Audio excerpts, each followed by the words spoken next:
tardes, amén. Muy buenas tardes. Somos el grupo evangelístico del cielo a la tierra.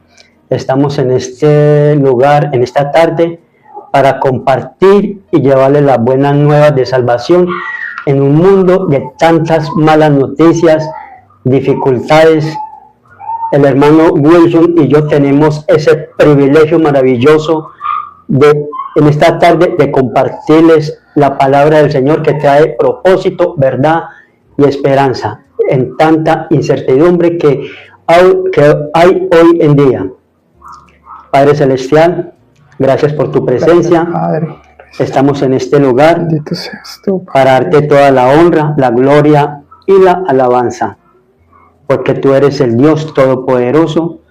Danos sabiduría y discernimiento para poder enseñar y predicar lo que la gente quiere saber esta tarde de esta palabra. Ponemos delante de tu presencia este lugar, la vida de mi hermano Wilson, la vida de mi hermana Mari Carmen, y que se haga tu voluntad perfecta, buena y agradable en este lugar y en nuestras vidas. En el nombre de Cristo Jesús. Amén. Amén y amén. Bueno, esta vez vamos a dar un pequeño resumen del capítulo 11 de Mateo, porque aquí Dios nos habla de una manera muy especial. Hay versículos muy importantes que, si aplicamos en nuestras vidas, podemos crecer espiritualmente en nuestros hogares y en todo lo que hagamos. Bueno, Mateo 11 aborda la identidad de Jesús como el Mesías y la respuesta de la gente a su mensaje. Contiene las dudas de Juan el Bautista, reprocha a las ciudades incrédulas y la famosa invitación al descanso espiritual. Este capítulo de Mateo se divide en 4 temas principales. El primer tema, las dudas de Juan el Bautista, que van desde el versículo 1 al versículo 6. Desde la cárcel, Juan el Bautista envía a sus discípulos a preguntarle a Jesús: ¿eres tú aquel que había de venir o esperamos a otro? Aquí vemos una duda que tiene Juan el Bautista acerca de si él era el Mesías, el enviado por Dios para sacar a este pueblo de Egipto a la salvación. Y vemos la respuesta de Jesús. Bueno, Juan esperaba un Mesías libertador y justiciero. Pero Jesús estaba haciendo una obra más humilde y espiritual. Jesús responde pidiéndoles que observen sus milagros. Los ciegos ven, los cojos andan, como cumplimiento exacto de las profecías del Antiguo Testamento. El segundo contexto, el testimonio de Jesús sobre Juan, que va desde el versículo 7 al 19. Jesús elogia a Juan el Bautista, llamándole el más grande entre los nacidos de mujer, pero aclara que el más pequeño en el reino de los cielos es mayor que él. El antiguo Juan fue el profeta que cerró el antiguo pacto. Sin embargo, la llegada del reino a través de Jesús marca una nueva era de gracia y salvación, en la cual la gente reaccionó con violencia espiritual, fervor por entrar al reino. El tercer punto, el lamento sobre las ciudades incrédulas, que va desde el versículo 20 al versículo 24. Jesús reprende a ciudades como Corazín, Betsaida y Capernaum, porque precisaron grandes milagros de su parte, pero no se arrepintieron.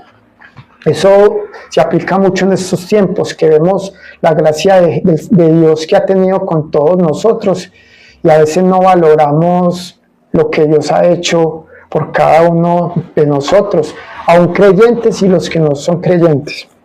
Bueno, la explicación: a mayor revelación y conocimiento de Dios, mayor es la responsabilidad del ser humano. Jesús advierte que el juicio para estas ciudades serán más duras que para lugares paganas como Sodoma, por haber rechazado la verdad entre sus ojos. Y el cuarto punto, el yugo fácil y la invitación al descanso, que va al versículo 25 al 30. Jesús ora al Padre revelando que los misterios del reino son escondidos del sabio y revelados a los humildes. Cierra con una invitación: venid a mí todos los que estéis trabajados y cargados, y yo os haré descansar.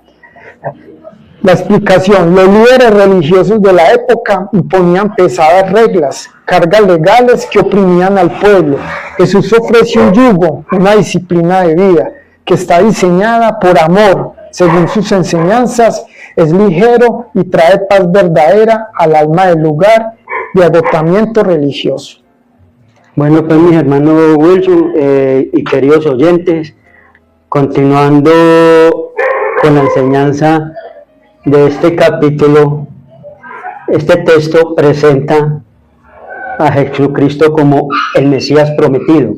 Esas son las buenas noticias de salvación. La buena prometido, que invita a creer en Él con una fe firme aun cuando existan dudas, oposición o incredulidad.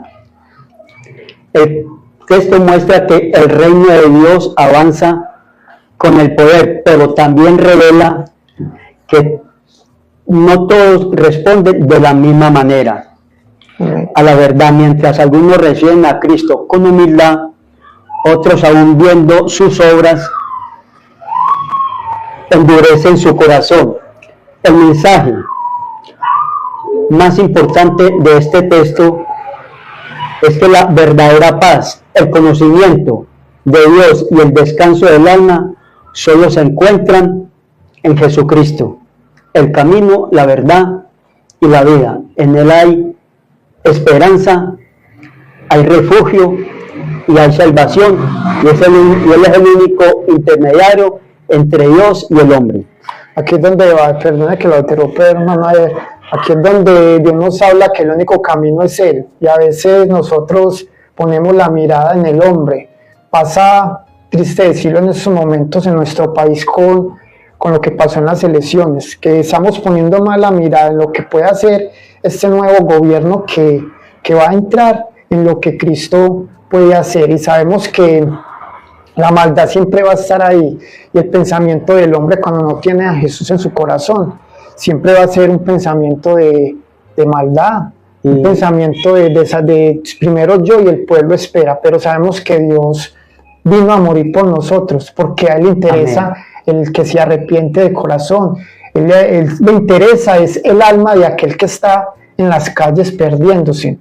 Y siempre la invitación va a ser poner siempre la mirada en Dios, en Jesús, no en el hombre, porque sabemos que el hombre de una u otra manera va a fallar. Y nosotros como creyentes debemos de pedirle siempre al Señor que nos dé esa fe y esa firmeza para poder transmitir esa verdad, y que seamos verdaderos testigos de Cristo, reflejando una vida que refleje su verdad y su amor. Amén. Y su misericordia. Amén, así es. Entonces, continuando el capítulo, comienza con la pregunta de Juan el Bautista desde la prisión. Aunque había anunciado la venida del Mesías, ahora atraviesa un momento de incertidumbre. Jesús no responde con argumentos humanos, sino señalando las obras que cumplen las profecías. Los ciegos ven, los cojos andan, los leprosos son limpiados, los sordos oyen, los muertos resucitan, y a los pobres se les anuncia el Evangelio. Esto enseña que la fe debe apoyarse en la fidelidad de Dios y en el cumplimiento de su palabra. Amén. Más que en las circunstancias personales. Aún los creyentes más fieles pueden enfrentar momentos de duda, pero Cristo fortalece la fe mostrando la evidencia de su obra. Jesús exalta el ministerio de Juan el Bautista como el mayor entre los nacidos de mujer, reconociendo su fidelidad como precursor del Mesías. Sin embargo, también declara que el más pequeño en el reino de los cielos es mayor que él, revelando la grandeza del nuevo pacto establecido por Cristo. Con esto enseña que el privilegio de conocer plenamente La obra redentora de Jesús supera incluso los grandes privilegios de los profetas del Antiguo Testamento. El capítulo también denuncia la inconstancia del corazón humano. Jesús compara a aquella generación con niños que nunca están satisfechos. Rechazaron a Juan por su austeridad y rechazaron al Hijo del Hombre por compartir con publicanos y pecadores. Esto muestra que muchas veces el problema no está en el mensaje de Dios, sino en la dureza del corazón humano, que siempre encuentra una excusa para no arrepentirse.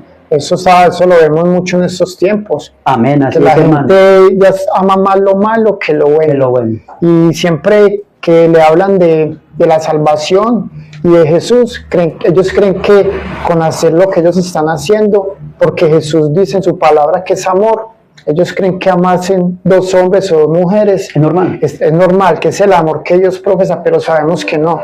Sabemos que en la palabra dice que Dios hizo al hombre y a la mujer para que sean una sola carne. No hizo al hombre y a la mujer y a la mujer.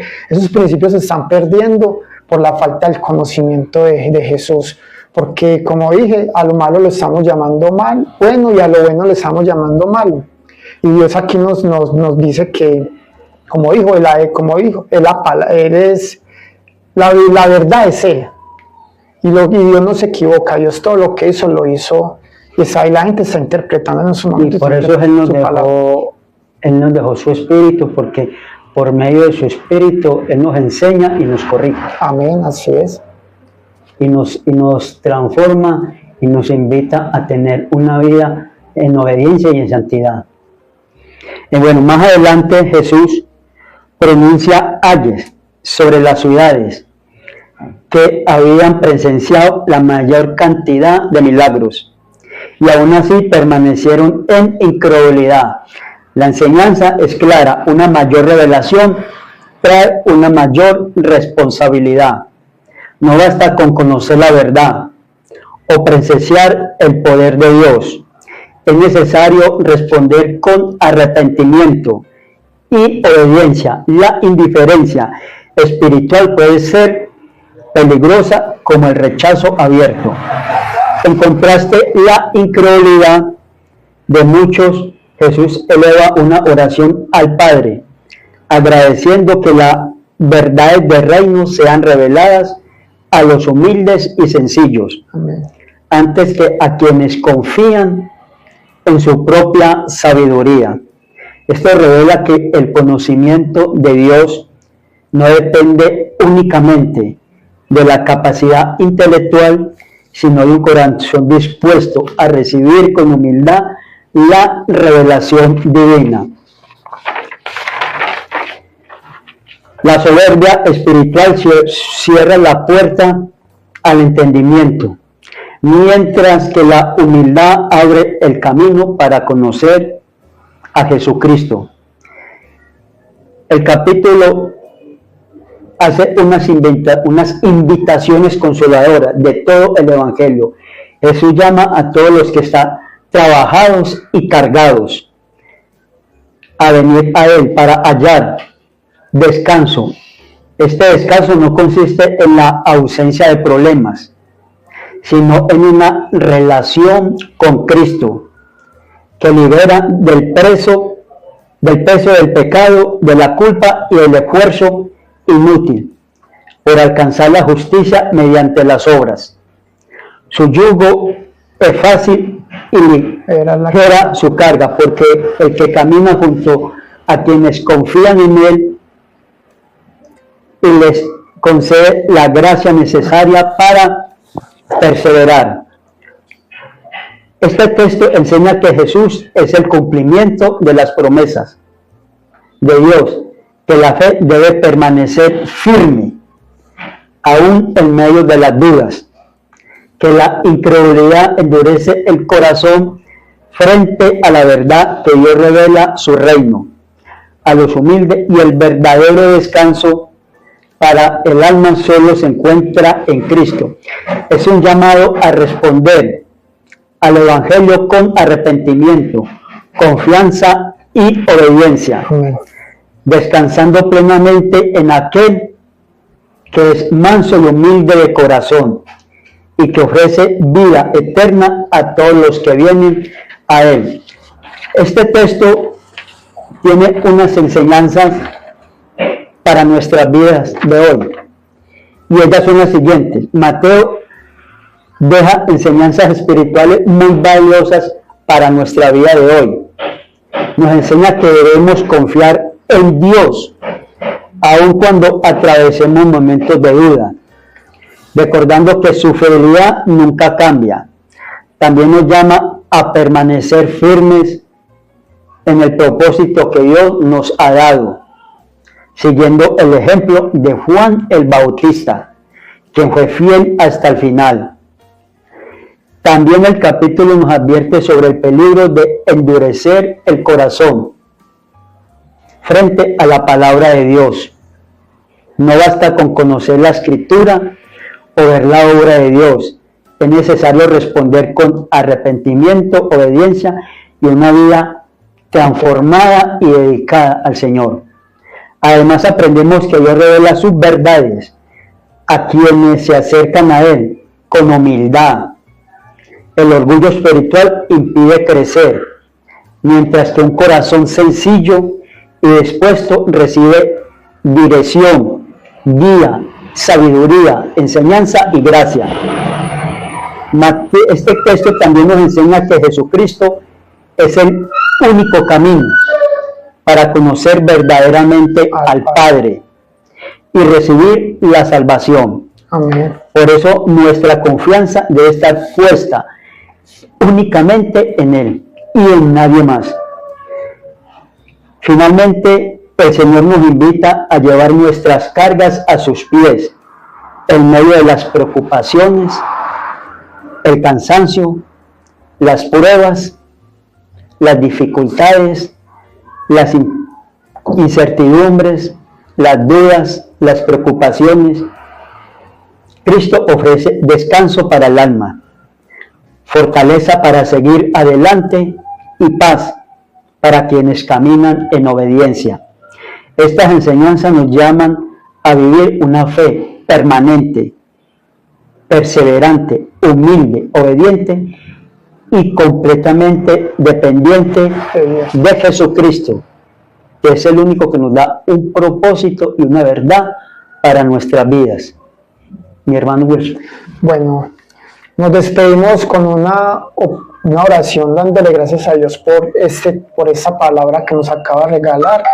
Vemos que es una palabra muy productiva para nuestras vidas porque nos enseñó mucho por medio de su palabra de quién es el verdadero Salvador, al que debemos de verdad mirar, no al hombre, sino a Jesucristo. A pesar, hermano Wilson, de las situaciones y los momentos que estemos viviendo, que muchas veces nosotros como creyentes quisiéramos tirar la toalla, pero debemos tener una dependencia total de Jesucristo, porque Él es el único que nos garantiza que en Él hay victoria.